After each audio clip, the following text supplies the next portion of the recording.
Hey, in this week's episode of Topical English Vocabulary with me, Teacher Tiffany, I'm going to teach you 5 new English terms related to public health. As an English learner, your goal is to speak English fluently and with confidence. So these terms are going to help you do just that. Are you ready? Well then, let's jump right in. All right, so our very first term is a long one, so I want you to pay close attention. The very first one is epidemiology. I told you it's a long one. Again, after me, epidemiology. Ooh, good. We're going to do this a few more times. Again, epidemiology. Ooh, excellent. All right, now, last time after me. Epidemiology. Great job. All right, now the question probably running through your mind is, Tiff, what in the world does epidemiology actually mean? So let's dive into it, my friend. This term, epidemiology, literally just refers to the study of how diseases spread and can be controlled within populations. Again, the study of how diseases spread and can be controlled within populations. I couldn't catch my breath. All right, so I want you to think about this. Think about the flu, right? No matter where you live, you've probably either had the flu or known someone who had the flu, right? This is something that spreads very quickly. So scientists had to spend lots of hours trying to figure out, hey, what do we need to tell people so that they can avoid getting the flu?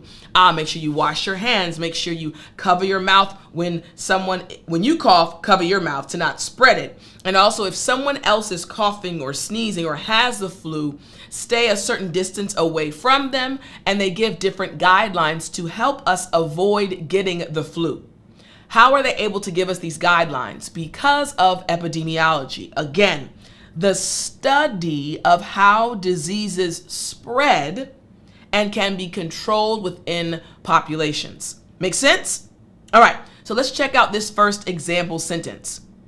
Epidemiology helps public health officials understand the patterns of disease outbreaks. Sounds just like the definition, doesn't it? Again, remember the definition brought out the fact that it's the study of how diseases do what? Spread and can be controlled. And in this very first sentence, we're seeing that. Again, epidemiology helps public health officials understand the patterns of disease outbreaks. Here's the second example sentence.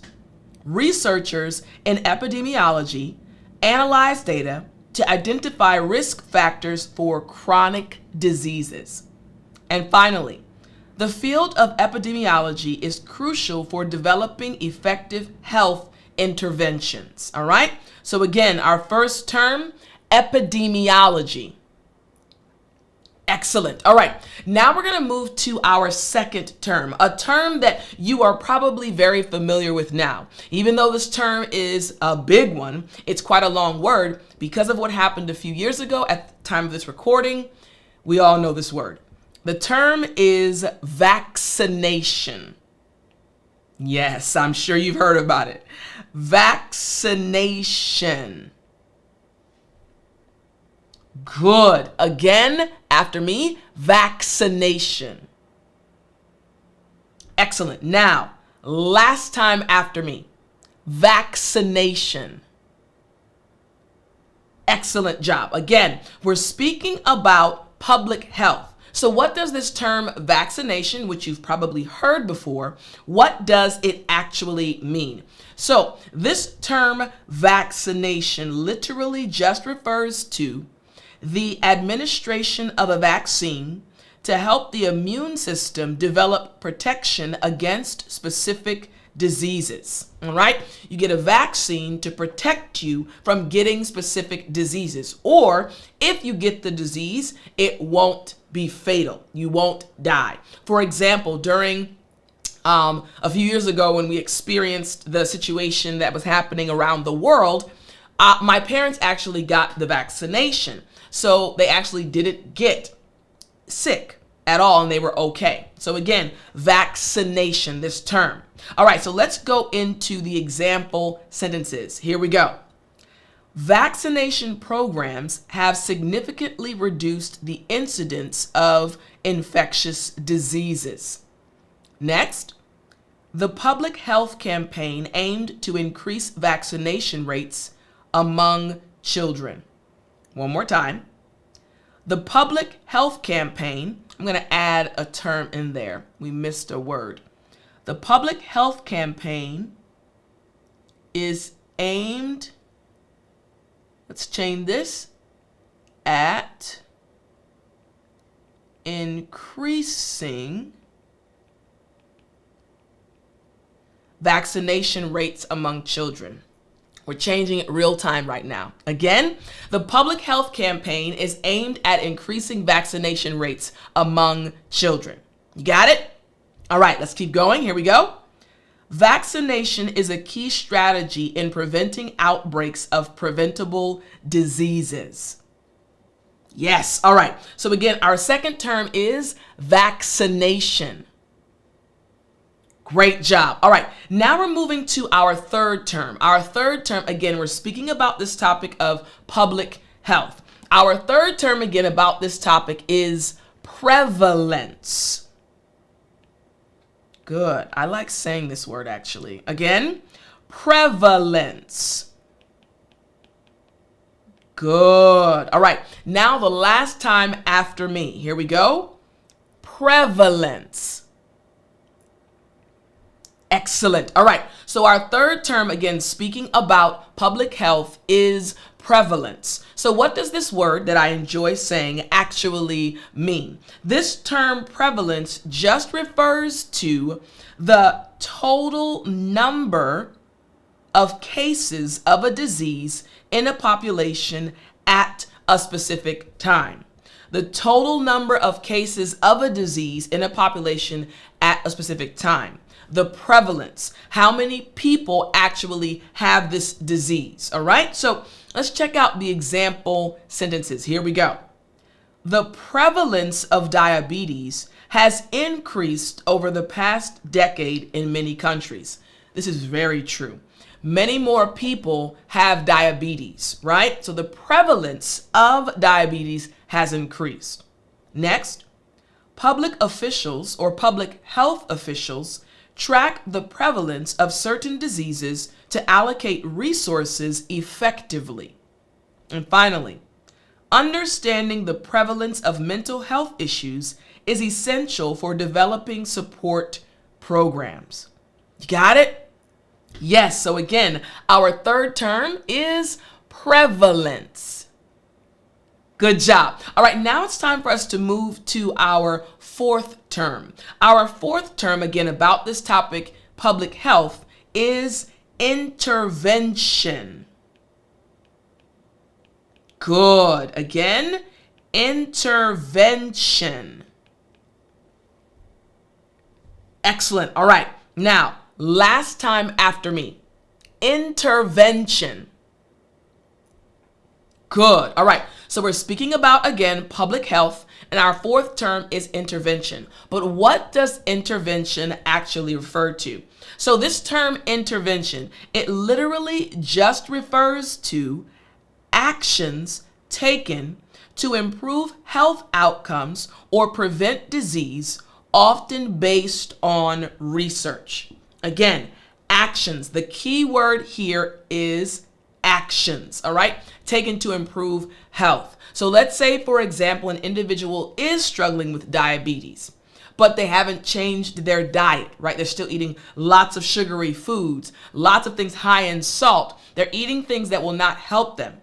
So there needs to be an intervention, actions taken to help improve their health condition, all right? Hey, we're going to switch your diet. We're going to only give you fruits and vegetables. Fruits that are not as high in the glucose or the sugar, right? So again, intervention, actions taken to improve health outcomes or prevent disease. You got it? Yes. All right. Here is the first example sentence. The new intervention program focused on reducing smoking rates among teenagers. Next, public health interventions can range from education campaigns to policy changes. And finally, evaluating the effectiveness of health interventions is vital for ongoing improvement. Again, so now we have this term intervention. We're speaking about public health. Again, helping you understand the topic and be able to speak about it with confidence. So now again, we know this term, intervention. Good. All right, now it's time for us to move to our fifth term. This is a term that native English speakers use on a regular basis when speaking about this topic. Our fifth term is chronic. Good. Again, chronic.